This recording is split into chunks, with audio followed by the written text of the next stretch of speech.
Today we're featuring a new floral book, Simply Paint Flowers, written by Becky, Amelia and published by Search Press. Let's go and say hello to the author now. Hi Becky, how are you? Hi, very well, thank you. How are you? Yeah, good. Thanks for joining us today. And you're going to actually be doing a few little demonstrations as well and talking us through your book. So I can't wait. Why this book in the first place? Why did you choose to venture into the world of publishing? Well, I think as an illustrator, it's always been a bit of a dream of mine to have my work in print. And I loved the idea of creating a book that was for everyone. In particular, people who don't have, a kind of formal art education or background.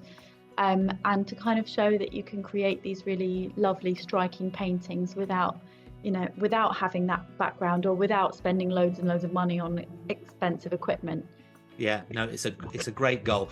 And I've actually got a copy of your book here and I've been looking through it and it looks fantastic. And hopefully you watching this now will agree with me. Using only a few brushes and a small collection of watercolour and gouache paints, this book will inspire you with 25 stunning step-by-step projects to paint, including single flowers, leaves, wreaths and bouquets. Learn to paint sunflowers, tulips, poppies, lilies. But talking about poppies, let's go back to Becky now and watch as she demonstrates part of this poppy project. So you've chosen this poppy project to demonstrate first of all. We're not doing the full painting here. We're just going through a little demo. Why did you choose the poppy painting first of all? I think it's such a kind of recognizable, iconic flower. And it's one that people always ask me, how to paint. It's one of the ones that's requested quite a lot. And also I think it kind of lends itself very well to be included in things like bouquets and wreaths and other projects. So I thought to include this one would be a great start to be able to build up and include it in other things as well. Yes. It also quite well demonstrates my kind of technique of sort of simply layering different tones of the same colour to show that depth and three-dimensionality. So as you can see here, I'm doing the first base colour, and then when that's dry, we go in with another colour, and it just adds that kind of depth. Yeah, because watercolors and those sort of paints, it's all about the layering really to create the depth, isn't it, of whatever you're painting. And I can see that you've not pre-wet the paper here. What paper are you actually painting on? So I use quite a simple textured watercolor paper. It's the De La Rowney Aquafine paper. Okay. All the information on the products that I use is in the book as well. But that's quite a simple one. You can get it from most kind of high street art supply shops or online. Yeah. And no, you're right. I very rarely do a kind of wet on wet practice with watercolors. I think it's something that people find quite daunting, myself included. I much prefer having the control of a dry sheet of paper. So that's something all the way through my book. I work on dry paper and I also dry between layers. So I very rarely do wet on wet. And I guess what that then lends itself to, when you're being a little bit more precise, I guess would be the word for that, is that it creates that more illustrative or sharper, cleaner cut illustrative image of that floral design, whatever that might be, which can then be printed or layered onto something like a gift or something later on. It lends itself quite nicely to a print, doesn't it? Yeah, exactly. I think that's very much my style, is that kind of precision. And like you said, it looks lovely in print. It looks lovely on greeting cards and things like that, which is something that I love to do with my illustrations as well. Yeah, brilliant. And so we're putting on the first layer, obviously, of the petals first of all. And your book for this, I noticed this section, this project with the poppies. It's got a number of different photos of the different stages. Have you done that with all your projects so that people can see the different stages almost step by step? Yeah, so every project of the 25 projects in this book is broken down in about 8 to 10 steps. Each step is clearly photographed and with a little blurb, so you can see exactly what I'm doing, and I've also explained what I'm doing. And yeah, every single step is laid out like that, so it should be very simple, as the name would suggest. Yeah, great. So what's the next bit that you're going to be doing? So I think one of the most important things that I always tell people when they're starting painting with watercolor and gouache, if they want to go for a similar style to I do, is letting it dry completely in between. So if I tried to go too quickly now with the next step onto a wet bit, it would smudge and it would blend, and that can look really lovely, but for this style, we want it to be completely dry. And then using a darker shade of red, so I've used this like burgundy maroon shade, I'm just doing long and short strokes from the center outwards. They can be all different lengths, they don't have to be too precise. I try to follow the curve of the petal, Mm. and then repeat exactly the same from the outside of the petal going inwards. And that's just, again, individual strokes, some long, some short, some can go the entire length of the petal, which I think I'll do in a minute. And that again is just there to provide that depth and three-dimensionality. Yeah. No, that's nice. And you've been using this same brush so far. Do you typically tend to stick to the one brush as you're doing it, or do you vary depending on what the subject is? I vary quite a lot. What I'm always looking out for is a synthetic brush, which is designed for watercolor and gouache use.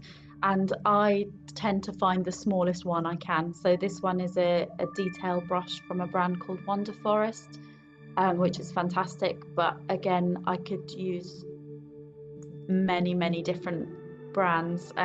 You don't have to spend loads on them. I think this one, I mean, this one's from a Canadian brand, so it would cost me a little bit to ship it over.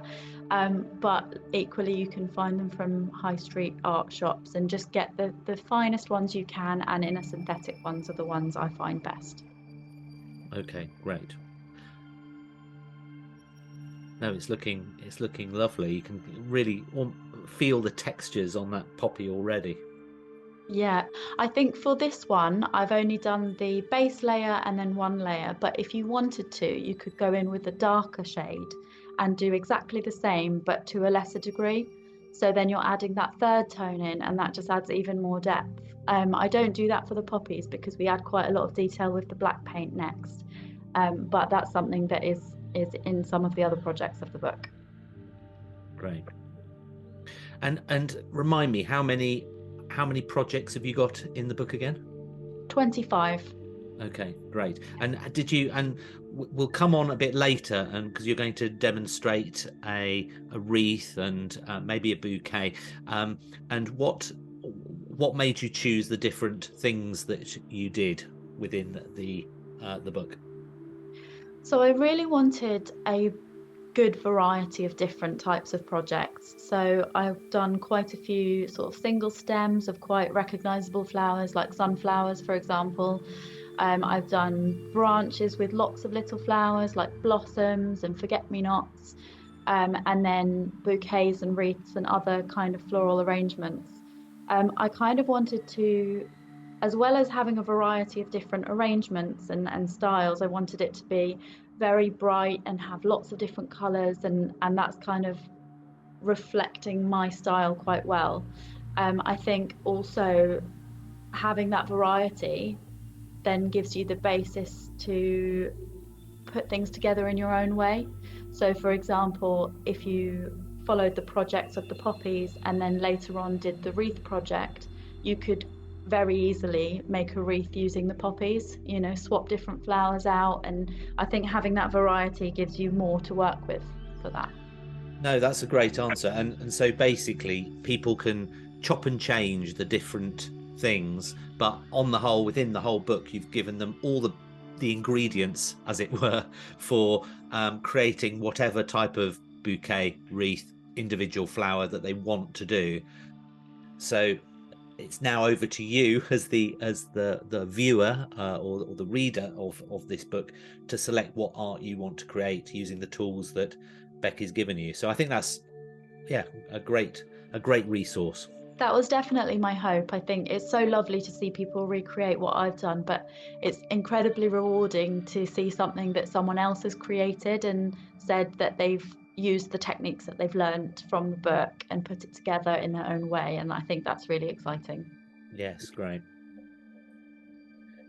And from what I've seen so far, I mean, this, anybody, given the guidelines that you give in the book, anybody could really get to grips with this and create this. It's fine detailed work, but with a bit of practice, I could see that a lot of people would be able to create this, and I think you'd be really proud of it at the end. Yeah, absolutely. Like I said, that is the whole purpose, is that you don't have to have gone to art school, you don't have to have spent loads of money on specialist equipment or anything like that. You can sit down with the paints that you already have at home, or spend a small amount of money on some basic equipment and make really striking pieces. The feedback I've had so far has been that people have been really happy with the outcome of their projects and found it quite simple to follow, even though they're not necessarily avid painters, or they've not done it much in the past. Yeah. So that is definitely the hope. No, that's great. And I think I'll explore, talking about the art college thing, I'll explore a little bit of your history, I think, on the next demonstration. Yeah. My nosy nature coming out. And you can tell there with this central bit, you've layered that on, and already it's giving that sort of almost three-dimensional look to the flower, which is great. Yeah, exactly. So I've just used a black paint there to do the same thing that we did with the maroon, dark red, burgundy colour, and just bring out that centre of the poppy there. Yeah. And all around the outside of that, adding these little dots, just a little bit of extra detail. What I like about Becky's approach to her art is that it's fairly illustrative in style, which in turn means that when you are following her step-by-step guidelines, the art that you create you could turn into gorgeous note cards or stationery or other gifts, or even keep as a lovely framed painting.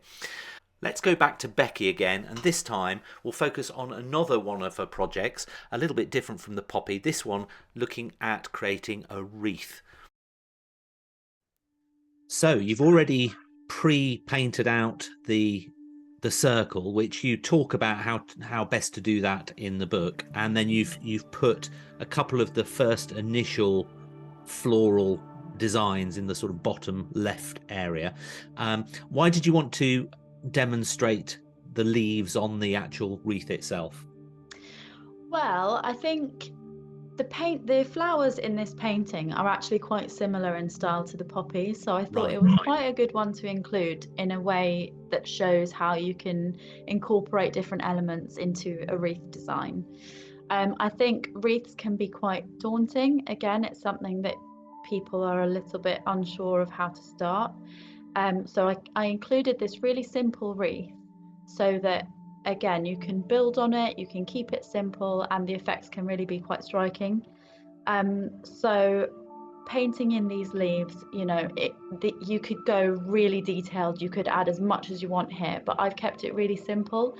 And I think that's something that I kind of wanted to show throughout the book, that you don't have to include, it doesn't have to be chock-a-block full of detail, just these few simple leaves going in different directions all around the wreath. It gives quite a nice, simple, beautiful effect. Yes. And the thing that captured my imagination when I saw this particular design was, I thought I could imagine that you might create this wreath and then maybe put something in the middle of it, or you could almost cut a hole in it and use it as a frame for maybe a photo of a loved one or something like that. So you could actually use it to frame something that's sentimental to you. Absolutely. This is actually a design that I have done very similar ones for wedding gifts or for new baby gifts. you know, with the name of the baby in the middle or a little congratulations message in the middle. It's a really nice one to use for something like that. Like you said, it sort of frames it nicely. Yeah, no, that's nice. A bit of calligraphy of the bride and groom in the middle or something would be, yeah, Yes, there you go. yeah. If you're skilled at calligraphy, definitely. It's not my strong suit.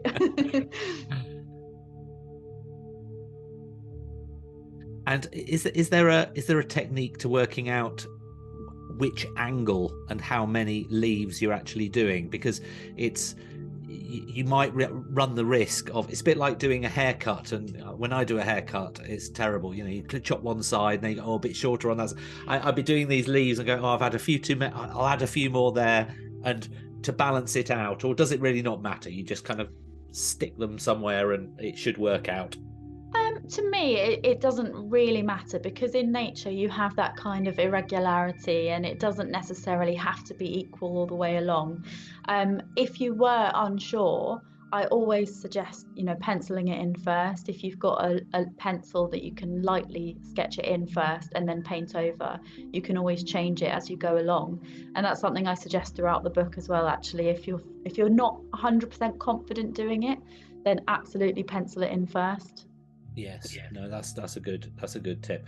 And how many different wreath ideas have you got in the book? I know you said you've got a number of projects, but how many are other wreaths?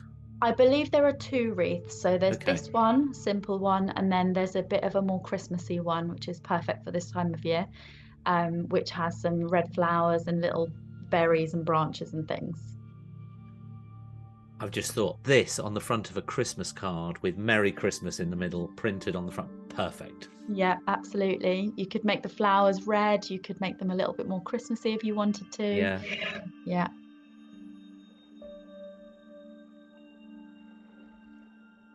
So I was going to talk a little bit about your background then, because I understand you're not a full-time professional artist. You also have a day job, as it were, as well. Yes, But I did you do. go to art college or? No, I didn't actually. So I loved art at school. I did art up to GCSE and A level. Really, really loved it at the time. I then sort of left art behind and went into academia. I studied maths at university, so very different to going to art school. And that's kind of where I went at that point. And it wasn't until much more recently, probably not long before the pandemic, so 2018, I think. My friends bought me a paint set, which actually is still the paints that I use today. They knew that I loved painting and they knew that it was something that I hadn't done for a long time. And then I kind of picked it up again from there and, you know, found my style. I experimented a lot and kind of found what I loved. And then it's sort of bloomed from there a little bit. So yeah, no art education really since secondary school. Just a lot of practice and But time. that's lovely though, that because you're holding down obviously a day job. You've also got a young son as well. Yes. And so mom, a Yeah. worker, but you are finding time for something that you love, which is great. And I think everybody should. Sometimes there's that, it's too easy to say, oh, I'm too busy to do the hobby or the thing that you enjoy doing, but it's so important, especially mental health, things like that. It's really important to do things Yeah. that tap into your creativity. No, 100%. And I think sometimes I get into the habit thinking, oh, I don't have time. I don't have time to get the paints out. I'll just sit here, and then I scroll through my phone and it's been an hour and I'm like, well, I definitely could have done some painting in that time.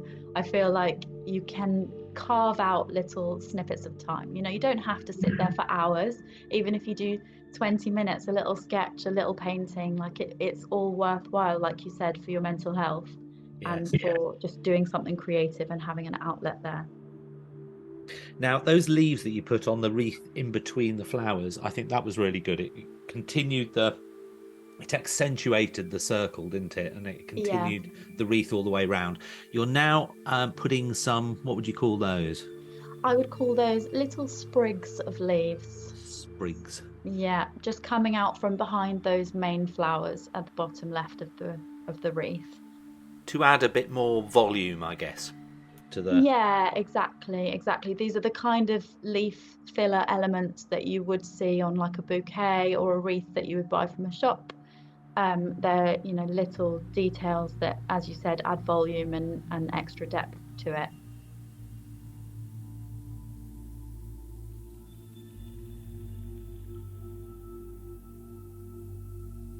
Now, obviously, these are fairly flat in tone at the moment because you've all done them in one colour. But in a moment, you're going to add a little bit more dimensionality to it, I guess, if there is such a word. Yeah, that's right. So when I paint leaves, I usually do them all one colour first and then use a darker colour to add a little bit of depth. And then quite often I'll add a little bit of white detailing afterwards, like along the centre of the leaf. Right.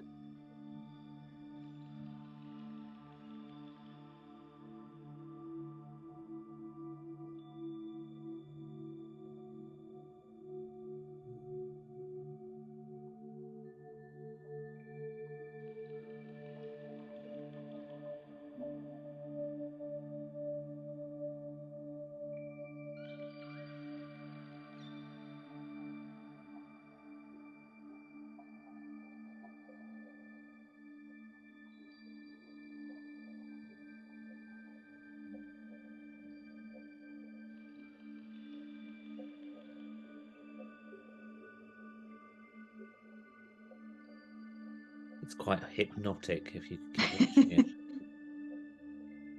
That's kind of how I feel when I'm painting it. You know, I go into a little bit of a trance and just get carried away by it. Yeah. I was going to say again, I haven't penciled these in first, but if you were new to doing it, like by all means pencil it in. It makes it so much easier. And the other thing as well is that you don't have to do it in a green if you don't want to. I mean, you could pick any color that you seem to be close to. You know, I know artists have their favorite colors, but you know, we've done hosted many art classes where animals in a weird and wonderful color, but just it can really resonate with the viewer, with your eye. So you know, you don't have to make it look realistic. You can do it in weird and wacky colors if you wanted to. Absolutely. I think some of my favorite paintings have been actually blue leaves, blue stems. I love using colors that you wouldn't normally see or expect in nature like that.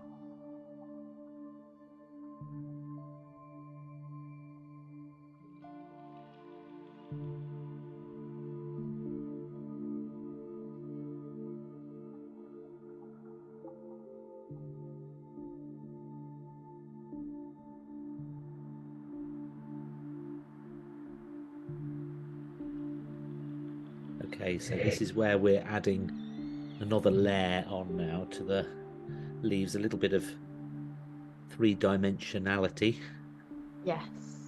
Yeah, so I'm just using a darker shade of the same green, and painting in one half of each leaf. I tend to do sort of the leaf, the half of the leaf that I would think was in shadow. So usually the lower half, just for me. But yeah, that's how I add a little bit of texture and depth to those.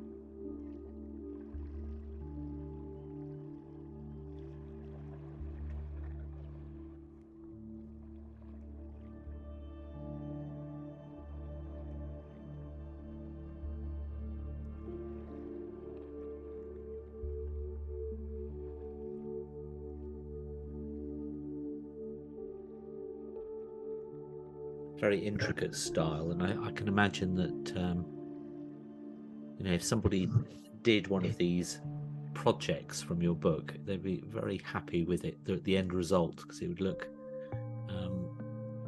as I say, you know, very, very printable. Yeah. Yeah, I think my designs do end up looking quite intricate, and I think that's what maybe gives the impression that they'd be a little bit harder to paint. And I Yeah. think that's what makes it so exciting to kind of break them down into these simple steps that people can follow. I mean, if you look at what I'm doing here, I mean, I don't want to like talk myself down, but essentially it's just colouring in. I'm colouring in half of each leaf. You know, that bit is not difficult, but it creates an effect that looks more intricate. Yeah.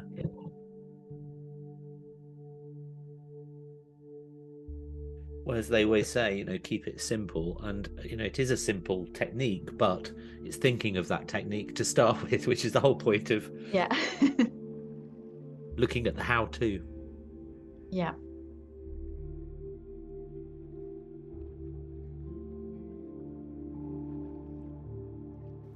That was great, Becky. Thanks.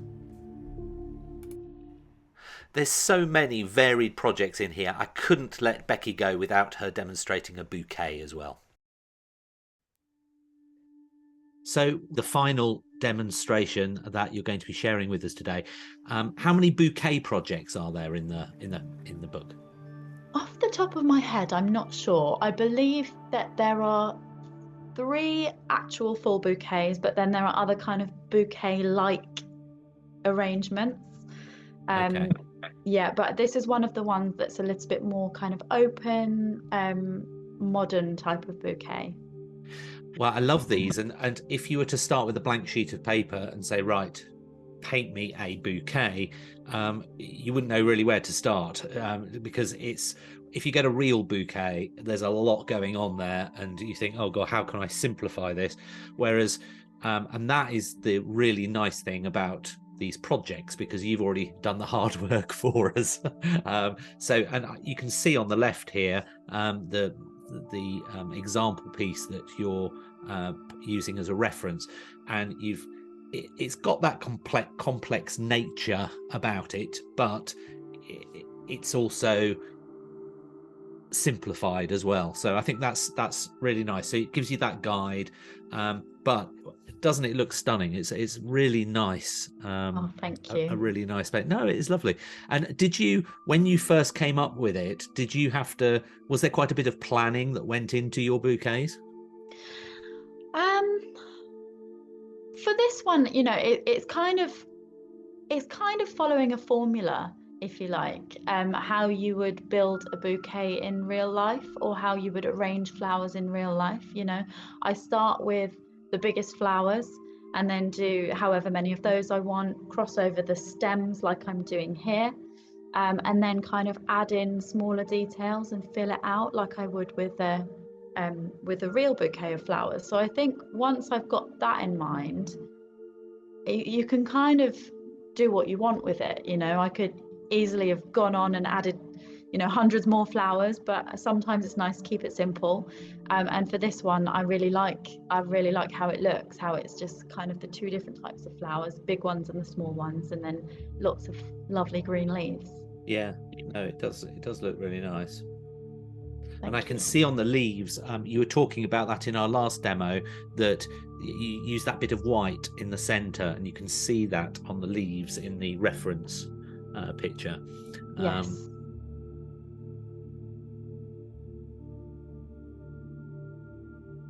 Yes, it works really well. Yeah, that's something that I quite like doing right at the end. You can also see on the reference picture that I've got the tiny white dots in the center of the flowers. Yes. So when I add the white detail at the end of a painting, it tends to kind of bring it all together and just add that tiny little bit of detail that makes it look really, like it makes it really pop. Yeah.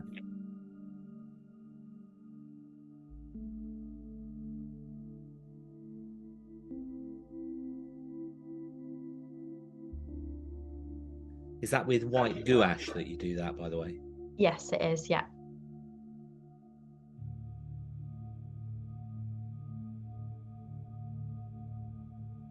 because there's a bit of a debate amongst our artists about titanium white or white gouache, or which things to what to use. But I think anything, if you're comfortable with it. Exactly. I think it's all about just finding what works for you, isn't Yeah. it?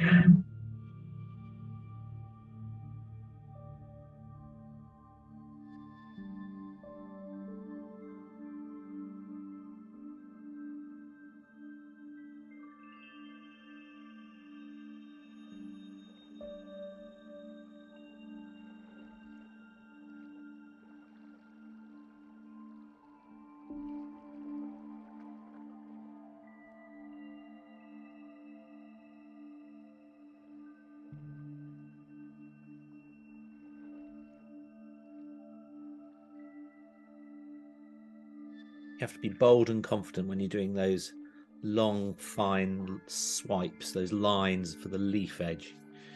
Yeah. Don't hesitate, just go for it. Exactly.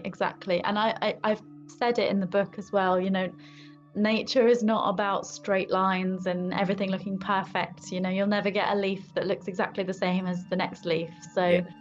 be confident and just go for it. It will always work out.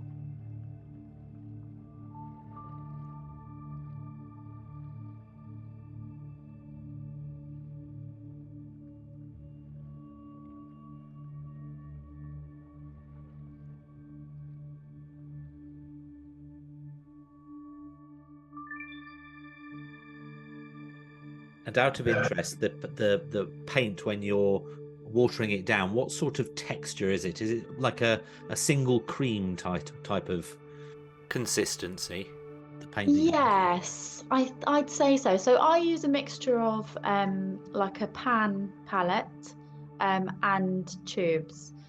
When I'm watering it down, depending on what I'm doing. So for example, when I'm filling in like a big surface, like the petals on the poppy, for example, I would make that a little bit more watery, just so that it spreads easier.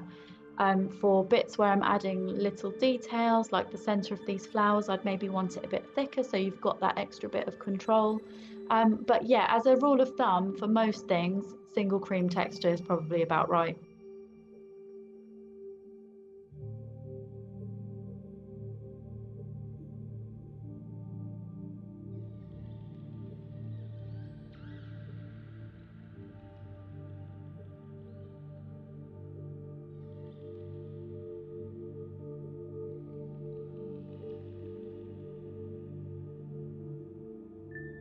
You can see there where my line didn't go as smoothly as planned. I was going to say, I was being very polite. Yeah, no, it always happens, but it's easily rectifiable.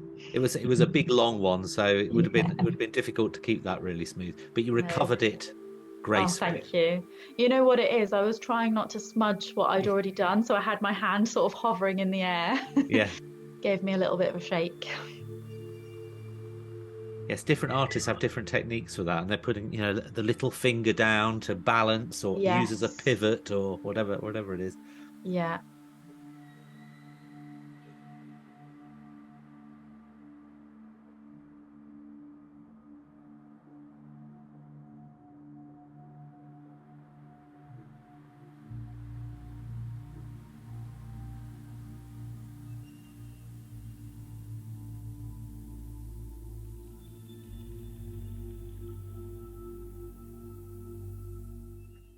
Yes. See, again, if I was planning this with a blank sheet of paper, probably the flowers are quite easy because one, two, three, Yeah. odd number. But then where the leaves go, that would be the challenge a bit. I think you've managed to do those well because they're looking. It looks enough. But it's not too much. Do you know what I Yeah. mean? It's got that white space in between which balances the picture out. Yeah, definitely. And I think it's all about making them look natural as well, having them go in different directions, and some of them are sort of hiding behind the flowers, and some of them are small, some of them are big. Having that variety, I think, adds a lot to it as well. Yeah. Totally unrealistic in my household though, because I probably would have forgotten to water them, so they'd be brown and wilted. Yeah, we've all been there. Any plant I get, I end up not really let near them in this household.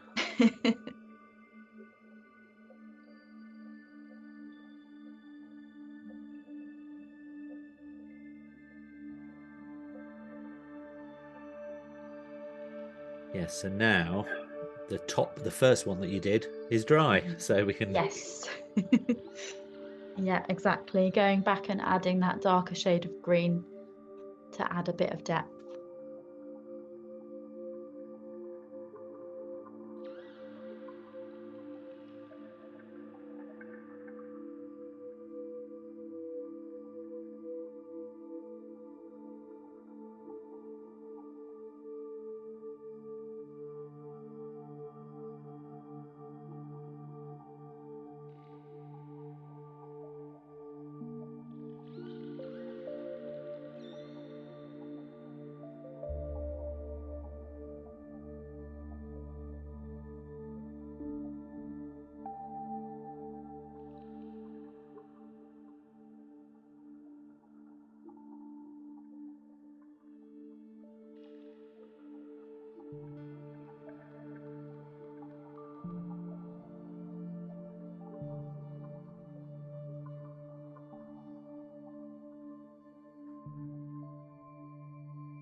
Have you always been taken with floral art, or do you paint other things as well?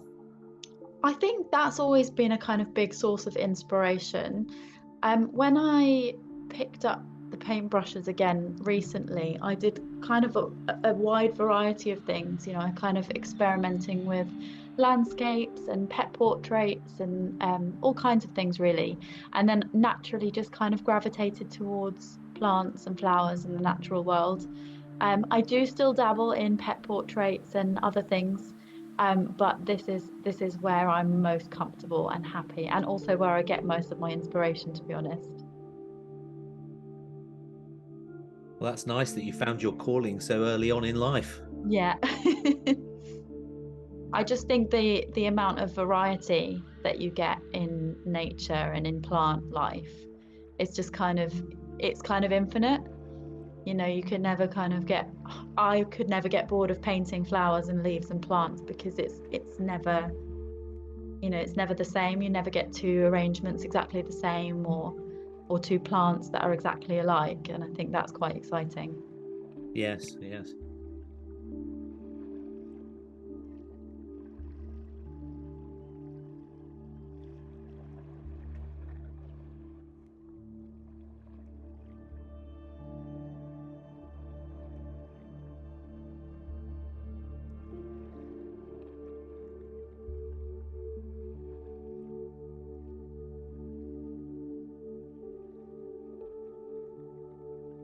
Have you ever painted a leaf with a ladybird on it? I have, yes, fairly Ah, recently actually. there you go. Yeah, I did a little series of insects and flowers, so that was one of them.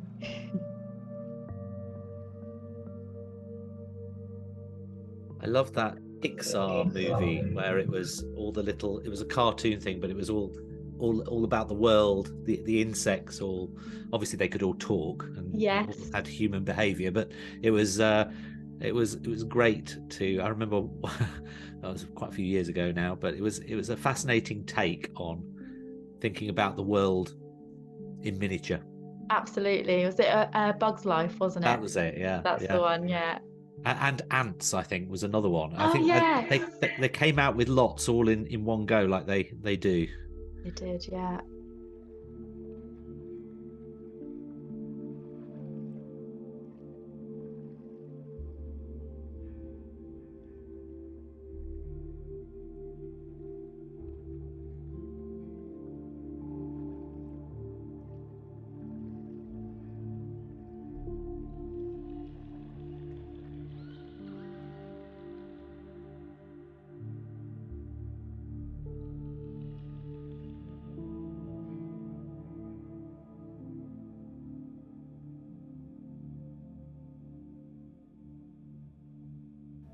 just that other colour, it really does add a three-dimensional quality, doesn't it? It's really nice. Before we say goodbye to Becky, I thought it'd be useful to read a review that I saw on Amazon from a customer, as I think it sums it up. I love this book. Ideal for creating simple flowers that can be used for repeat patterns, logos, etc. Whilst it's aimed at those creating flowers using conventional paint, it would equally be useful for designing digitally using an iPad or similar. A great practical step-by-step guide to creating simple but effective floral designs. Thank you so much, Becky. That was really wonderful. And thank you so much for sharing your time with those 3 demonstrations as well. It was really useful to see it in action. No problem at all. I hope people enjoyed watching those. And wishing you every success with the future. Looking forward. Is a book 2 on the cards, do you think? Oh, well, you never know. I mean, I'm working on a few different ideas and a few little projects at the moment. Nothing set in stone yet, but keep your eyes peeled. Brilliant. I will. And thank you again. And really looking forward to seeing how our audience feel about this book. Highly recommend it. And I think it would be a perfect gift for not only this Christmas, but throughout the year for friends and family. Thanks, Becky. Brilliant. Thank you so much. Thank you. Bye. Bye. I hope you've enjoyed this virtual book launch by Shopkeep Arty. If so, please do let us know in the comments. If you'd like to order this particular book, you can do so from most good booksellers or online. If you're in the UK, you can order off the Search Press website. Of course, Amazon, Stockit and the Book Depository, who offer free postage and packing to most parts of the world. Thanks for watching.